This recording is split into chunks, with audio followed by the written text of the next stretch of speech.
Good morning all of you. Today we are going to learn about 2.5 budgeting for materials and manpower. In our last lecture we have seen about steps involved in planning as well as planning made by supervisor. Okay, and in this lecture we will see budgeting. Now let's see our topic. A budget is an instrument of management used as an aid in the planning programming and control of business activity.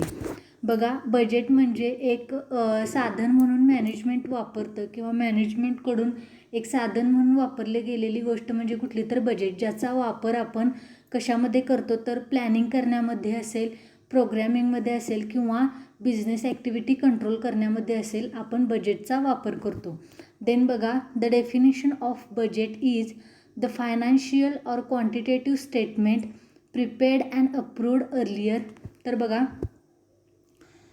Financial म्हणजेच आर्थिक किंवा अंकगणितीय असं विधान किंवा statement हे आपण prepaid and approved earlier तयार केलेलं असेल आणि लवकरात लवकर अप्रूव्ह केलेलं असेल. कशाच्या संदर्भात किंवा कशाच्या हेतूने तर तुम्हाला ऑर्गनायझेशनने किंवा तुमच्या इंडस्ट्रीने किंवा तुमच्या कंपनीने जे काही तुम्हाला गोल्स ठरवून दिलेले असतील किंवा जे काही ऑब्जेक्टिव्स ठरवून दिलेले असतात ते कंप्लीट करण्याच्या हेतूने एका मेन्शन पिरियड म्हणजे एका स्पेसिफिक किंवा ठराविक कालावधीमध्ये तुम्हाला ती गोष्ट कंप्लीट करायची असते, त्यावेळी आपण बजेटचा वापर करतो. It may include income, expenditure etcetera.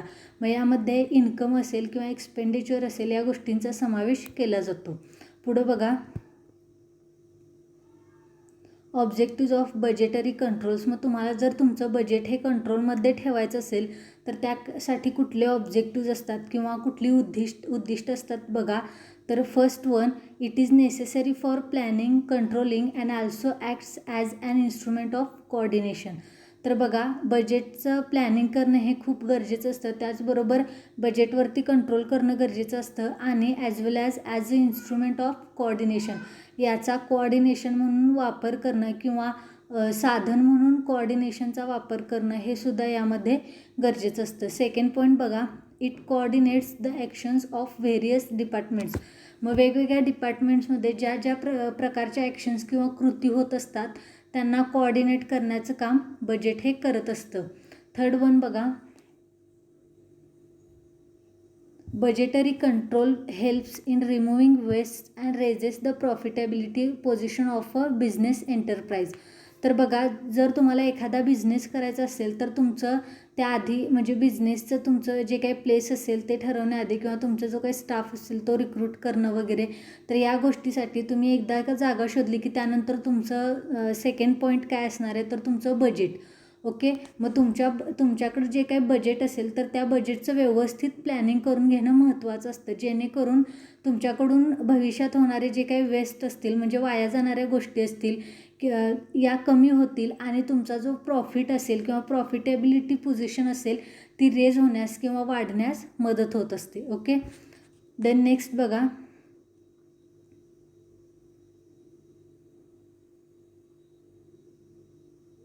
budgetary controls are a prediction about capital expenditure for future. तर बघा, तुमचं जे काही बजेटरी कंट्रोल असेल किंवा जे काही बजेटवरती असलेलं तुमचं प्लॅनिंग असेल ते काय असणार आहे तर तुमच्या भविष्यातील गोष्टींसाठी किंवा भविष्यातील खर्चांसाठी ते काय असणार आहेत तर एक प्रेडिक्शन असणार आहे. म्हणजे जर समजा आज तुम्ही मला 6 महिन्यांनी एखादा प्रोजेक्ट करायचा आहे किंवा मला 6 महिन्यांनी एखादी गोष्ट विकत घ्यायची आहे तर त्याचं बजेट मी आत्तापासूनच ठरवणार, जेणेकरून भविष्यात माझं जे काही खर्च होणार आहे त्याचं मी प्रेडिक्शन आजच देणार आहे. ओके, आणि त्यानुसार मी त्यानुसार मी माझं बजेट ठरवून त्यानुसार मी काटकसरीने माझ्याकडे असलेल्या पैशांचा किंवा बजेटचा मी वापर करणार आहे. नेक्स्ट बघा, this helps in amending deviations from the establish standards. आणि यामुळं काय होतं तर जो काय तुमच्या एकदा का तुम्ही बजेटचं प्लॅनिंग केलं की तुमच्या ऑर्गनायझेशनकडून तुम्हाला ठरवून दिलेलं जे काही स्टँडर्ड असेल बजेट वापरण्यासाठी त्या स्टँडर्डमध्ये राहून तुम्ही तुमचं काम किंवा तुमचा प्रोजेक्ट तुम्ही कंप्लीट करू शकता. नेक्स्ट वन बघा, इट सेंट्रलायझेस द कंट्रोल सिस्टीम. त्याचबरोबर हे जे बजेट असतं हे कंट्रोल सिस्टीमच्या बरोबर कंट्रोल सिस्टीमला सेंट्रलाइज करत असतं. पुढं बघा,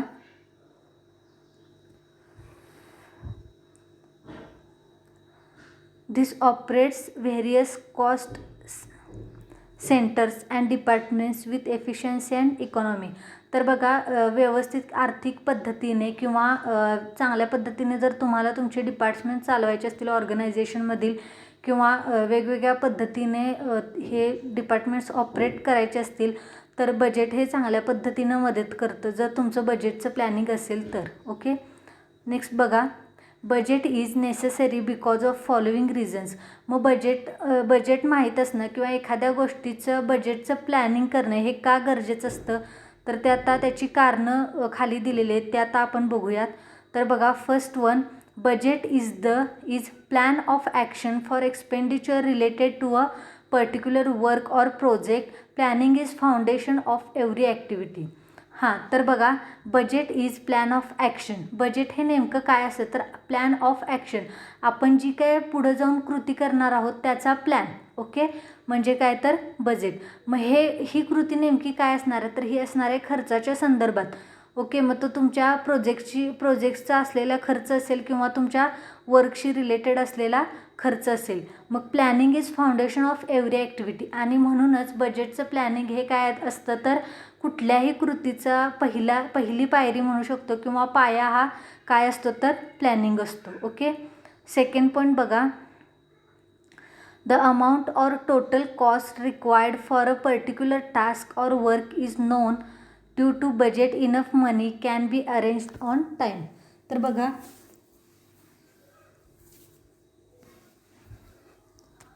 the amount or total cost required for a particular task or work is known. तुम्हाला आता समजा तुमचा एखादा प्रोजेक्ट उभा करायचा आहे किंवा तुम्हाला तुमचं एखादं काम कंप्लीट करायचं आहे तर त्यावेळी तुम्हाला त्या कामासाठी किंवा त्या प्रोजेक्टसाठी किती एकंदरीत खर्च येणार आहे हे माहिती असणं गरजेचं आहे. Due to budget enough money can be arrange on time. आणि समजा जर तुमचं बजेटचं प्लॅनिंग असेल आणि अजून तुमच्या जर प्रोजेक्टला म्हणजे सुरुवात व्हायला वेळ असेल आणि तुमच्याकडे तेवढं जर बजेट होत नसेल, म्हणजे तुमच्याकडे तेवढे पैसे अवेलेबल नसतील तर तुम्ही काय करू शकता तर त्या दरम्यानच्या काळात तेवढे पैसे अरेंज करू शकता आणि तुमचं बजेट व्यवस्थित प्लॅन करू शकता जर तुम्हाला बजेटचं प्लॅनिंग तुमच्याकडं असेल तर. नेक्स्ट पॉईंट बघा, budget keeps control on the deviations in the expenditure. त्याचबरोबर तुमच्या आता समजा पैसे आहेत, जर तुम्ही एखादा प्रोजेक्ट सुरू करताय आणि तुमच्याकडं भरपूर पैसे आहेत, ओके, ते प्रोजेक्ट सुरू करण्यासाठी, पण तुम्ही तुमच्या बजेटचं प्लॅनिंग केलेलं नसेल तर तुम्ही इतर गोष्टींवर सुद्धा कदाचित बराच खर्च करण्याची शक्यता असते. आणि ज्यावेळी ॲक्च्युअलमध्ये तुमचा प्रोजेक्ट सुरू होईल किंवा मध्यंतरी वगैरे जाईल त्यावेळी तुमच्याकडं बजेटचं प्लॅनिंग नसल्यामुळं तुमचं बजेट कोलमडण्याची शक्यता असते. आणि म्हणूनच बजेटचं प्लॅनिंग केलं तर तो काय होत राहतं तर तुमच्या बजेटवरती कंट्रोल करत राहतं. नेक्स्ट पॉईंट बघा, types of budget enables to focus on important aspects of finance and increase the overall profitability of the business. मग बघा, जर तुमचं बजेटचं प्लॅनिंग असेल तर तुमचे जे काय आर्थिक गोष्टींशी संबंधित जे काही घटक असतील, त्याचबरोबर तुमचा बिझनेसमधील जो काही प्रॉफिट असेल तो वाढवण्यासाठी काय करत असतं तर मदत करतं. त्याचबरोबर तुमच्या आर्थिक संबंधित जे काही घटक असतील त्यावरती फोकस करण्यासाठी बजेट प्लॅनिंग हे मदत करत असतं. त्यानंतर नेक्स्ट पॉईंट बघा, types of budgets. Types of budgets are as shown in the figure 2.5.2. आता इथे एक तुम्हाला फिगर दिसते, तर यामध्ये आपल्याला बजेट्सचे प्रकार दिलेले आहेत. तर बघा, यामध्ये बजेट्सचे तुम्हाला राईट साईडला दिसेल fix budget and variable budget. Fix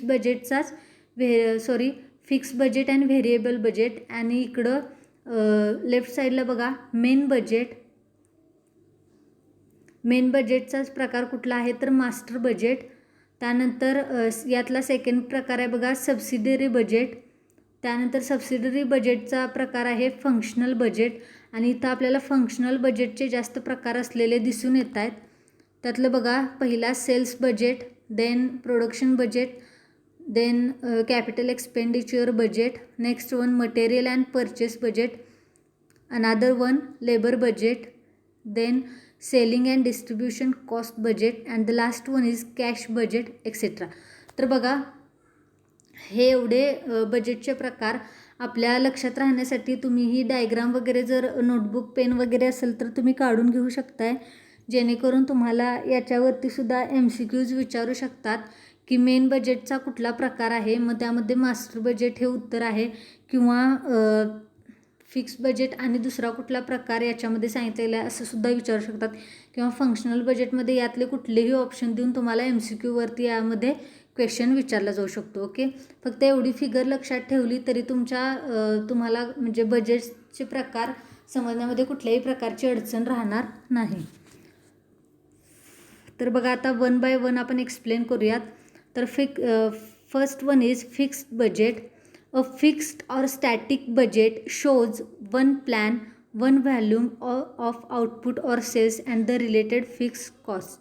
तर बघा फिक्स बजेटमध्ये काय असतं तर एकच प्लॅन असतो, त्याचबरोबर एकच व्हॉल्यूम असते आणि म्हणजे तुम्ही जो काय तुम्हाला आउटपुट आला आहे किंवा तुम्ही जे काय खरेदी केलं आहे त्या संदर्भातील फक्त एकच व्हॉल्यूम असतो आणि द रिलेटेड फिक्स कॉस्ट आणि त्याच्याशी रिलेटेड असलेली जी काय फिक्स कॉस्ट असते ती. ओके, देन बघा the fixed budget depends upon the ability to perfect income, sales or shipments with at least a number provision in made for any changes may occur during period. तर बघा fix budget हे कशावरती depend असतं तर तुमच्यामध्ये जेवढी ability आहे perfect income घेण्याची त्याच्यावरती, त्याचबरोबर सेल्स किंवा शिपमेंट्स असतील with at least a number of provision, एक नंबर ऑफ प्रोव्हिजन असलेले कपॅसिटी असलेले शिपमेंट्स असतील, in made for any changes may occur during period. त्याचबरोबर त्याच्यामध्ये समजा त्या कालावधीमध्ये काही चेंज झालं तर ती चेंज करण्याची कपॅबिलिटी असते. ओके, पुढं बघा fix budget servers a valuable purpose in the planning and control of certain fix types of expenditure. तर बघा फिक्स बजेट हे कशा पद्धतीने सर्व करत असतात तर किंवा त्यांचा काय पर्पज असतो तर planning and control of certain fix types of expenditure. एका ठराविक खर्चावरती काय केलं जातं याच्यामध्ये किंवा निश्चित खर्चावरती काय केलं जातं तर कंट्रोल आणला जातो. फॉर एक्झाम्पल बघा रिसर्च प्रोजेक्ट असतील किंवा हॉस्पिटल्स असतील, स्कूल अँड कॉलेजेस एक्सेट्रा. म्हणजे फिक्स डिपॉझिटमध्ये कुठले प्रकार म्हणजे कुठल्या ठिकाणी फिक्स बजेटचा वापर केला जातो तर रिसर्च प्रोजेक्ट असतील किंवा हॉस्पिटल्स असतील किंवा स्कूल्स असतील किंवा कॉलेजेस असतील. ओके, सेकंड पॉईंट बघा variable budget. A variable or flexible budget recognizes the unreliability of income or sales prediction and makes provision in advance for variations in production and expenditures in accordance with variations in sales. तर बघा variable किंवा flexible budget हे कशा पद्धतीनं ओळखलं जातं तर the अनरिलायबिलिटी of income, तुमचं जी काय रिलायबिलिटी असेल इन्कमवरची ती, और sales prediction and makes provision in advance for variations. त्याचबरोबर तुमचा जो काय सेल असेल त्या संदर्भात केलेलं प्रेडिक्शन असेल, त्याचबरोबर व्हेरिएशन्स इन प्रोडक्शन, तुमच्या प्रोडक्शन्समध्ये असलेले variations and expenditures in accordance with variations in sales, त्याचबरोबर तुमच्या व्हेरिएशन्स आणि सेल्स आणि खर्चाच्या बाबी. ओके, यालाच आपण व्हेरिएबल बजेट असं म्हणतो. देन बघा second point variable budget takes in account only those cost, in example direct labour and materials which vary with output and over which the department has control. तर बघा variable budget takes in account only those cost. मग हे जे variable budgets असतात ते कुठल्या खर्चांचा किंवा कुठल्या अकाउंट्सचा विचार करतात तर बघा for example direct labour and materials, direct labour आणि मटेरियल्स ज्या ठिकाणी उपलब्ध असतात त्या ठिकाणाचा. त्याचबरोबर which vary with output and over which the department has control. त्याचबरोबर यांचं व्हॅरिएशन केलं जातं आणि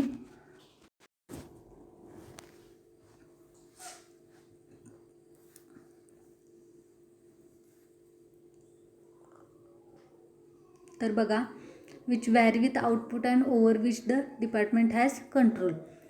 त्यानंतर नेक्स्ट बजेटचं टाईप बघा. Third one is functional budget. तर यामध्ये बघा a functional budget is one which relates to any of the functions of an undertaking.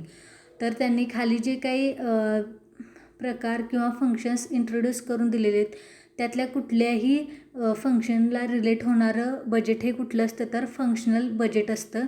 तर त्यामध्ये फर्स्ट वन बघा. For example sales, production, cash etcetera. मग विक्री संदर्भात असेल किंवा उत्पादनासंदर्भात असेल किंवा रोख रकमेसंदर्भात असेल अशा कुठल्याही गोष्टीशी संबंधित असलेलं बजेट हे फंक्शनल बजेट असतं. Functional budgets are subsidiary to the master budget. Functional budget काय असतं तर हे मास्टर बजेटला सबसिडरी असतं बघा. The frequently used functional budgets are one is sales budget.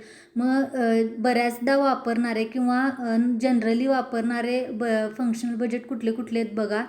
तर first one is sales budget, second production and manufacturing budget, third one is capital expenditure budget, next one is material and purchase budget, next one is direct labour budget, sixth one is selling and distribution budget, seventh one is cash budget. Okay. तर next point बघा 2.5.1.1 production budget including variance report. A production budget shows the quality and quantity of products to be manufactured.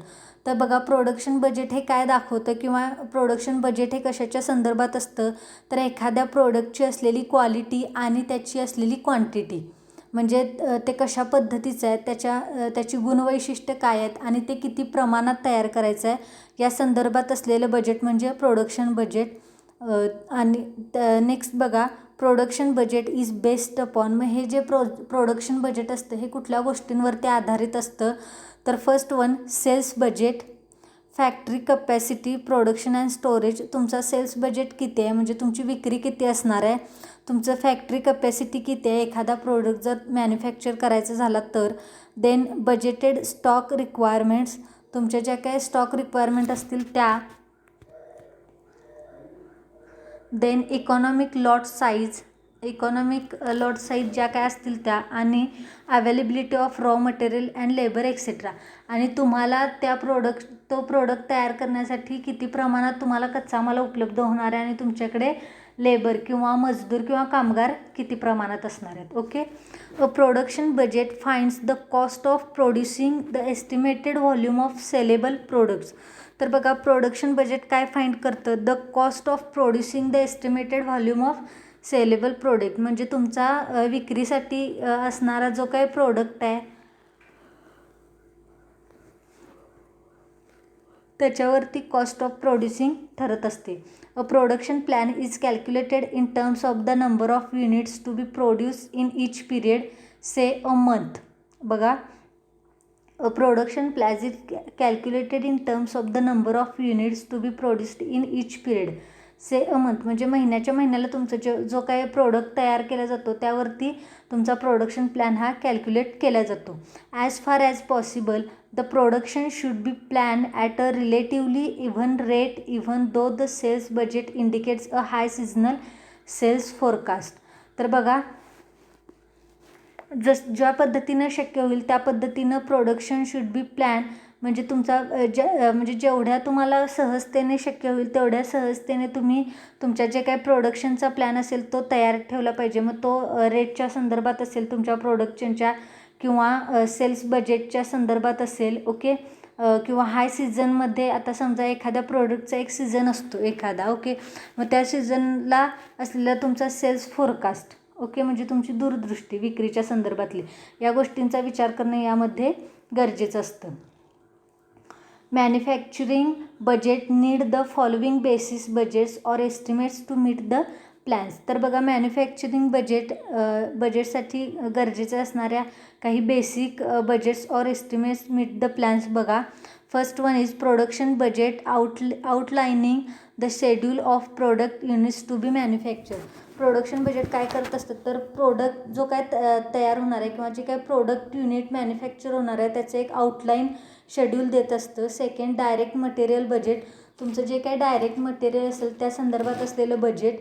Then plant and equipment budget, तुमचं plant म्हणजे space, म्हणजे तुम्ही जो काय जी काही जागा घेतली आहे तुमच्या प्रोजेक्टसाठी किंवा तुमच्या वर्कसाठी, तर त्या संदर्भात असलेली इक्विपमेंट बजेट. मग त्या जागेसाठी लागणारे जे काही इक्विपमेंट्स असतील म्हणजे मशीन्स असतील, इन्फ्रास्ट्रक्चर असेल, तर त्या संदर्भातलं बजेट.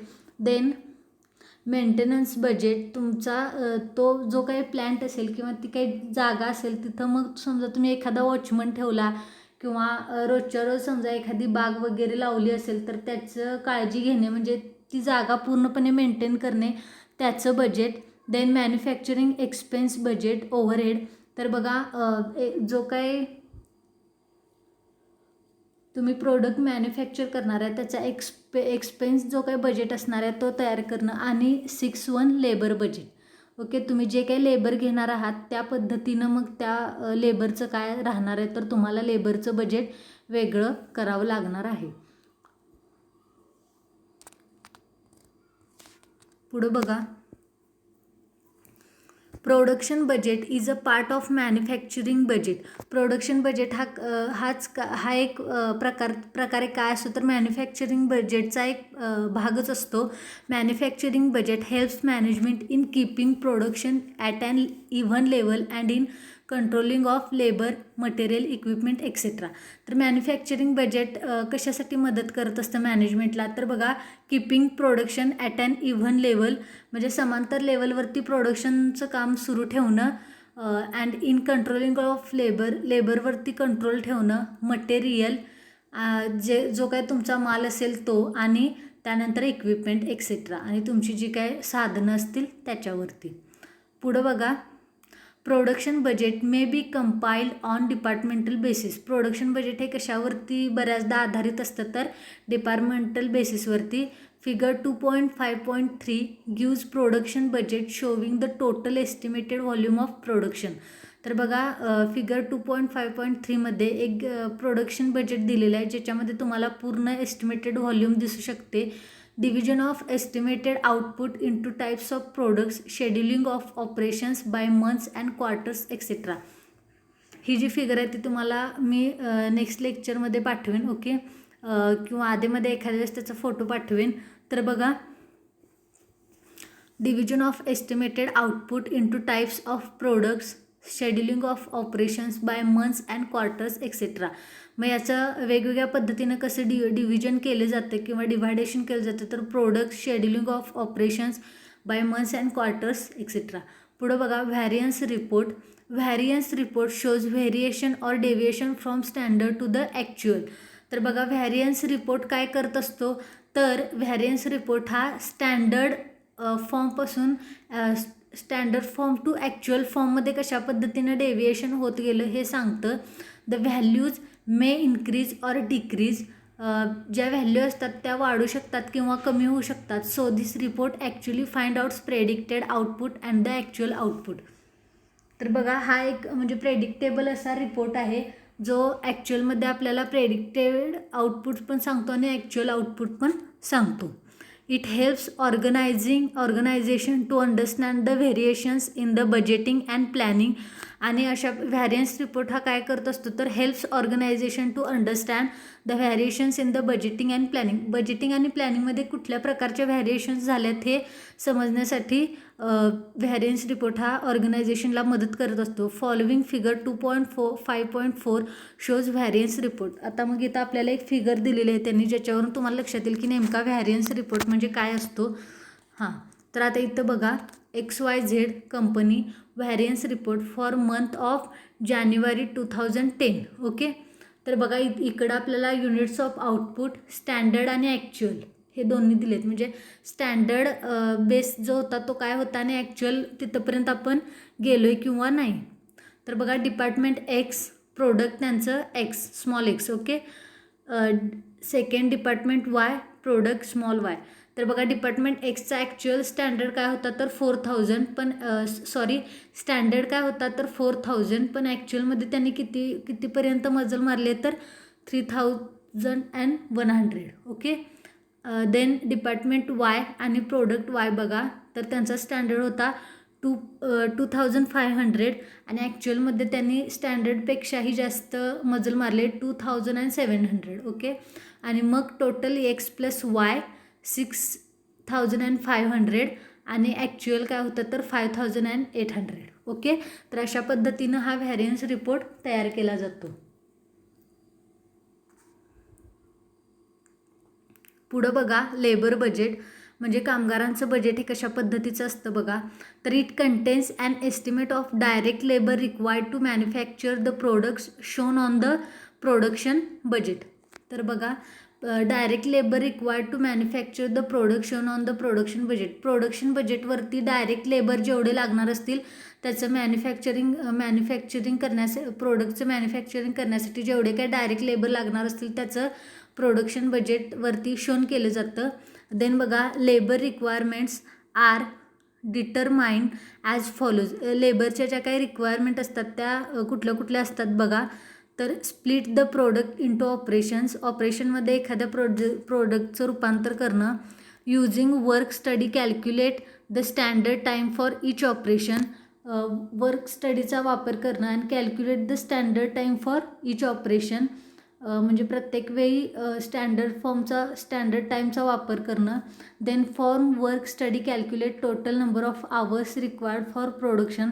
म्हणजे एखाद्या प्रोडक्टसाठी किती वेळ लागणार आहे किंवा किती तास लागणार आहेत याचं चांगल्या पद्धतीनं केलेलं कॅल्क्युलेशन म्हणजे वर्क स्टडी कॅल्क्युलेट.